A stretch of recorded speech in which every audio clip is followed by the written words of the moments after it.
ბესიკ ხარჯიანის მკვლელობაში დამნაშავე პირი იდენტიფიცირებულია, თუმცა ჩვენ არ გვაქვს ინფორმაცია იმის შესახებ, არის თუ არა ეს ზუსტად ის პირი, რომლის ფოტოც ბეჭდურ მედიაში გავრცელდა. აღნიშნული განცხადება მოკლული ბიზნესმენის ბესიკ ხარჯიანის ოჯახის ადვოკატმა მალხა სალაყაიამ პორტალ კვირას პრესკლუბში გააკეთა.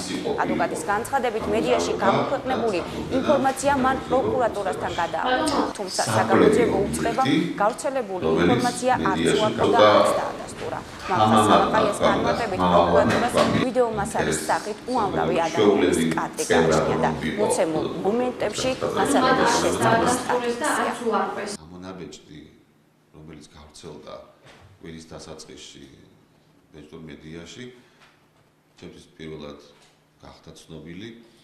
ესეთი ფოტო არ გვინახავს, არც შეიძლებოდა გვენახა, ვინაიდან ყველა ის მონაცემები, რომელიც საიდენტიფიკაციოდ შეიძლებოდა ვარგისი ყოფილიყო გამოძიების მწარმოებელი უწყებისთვის პროკურატურულ მხედველობაში, ის ერთ სრულ ფორმაში ჩამოყალიბებულად ჯერ ჩვენ არ გვინახავს, ვინაიდან კიდევ ერთხელ ვიმეორებ, რომ საგამოძიებო მოქმედება არის საიდუმლო და მით უმეტეს ოპერატიული სამხედრო ღონისძიებების განხორციელებას.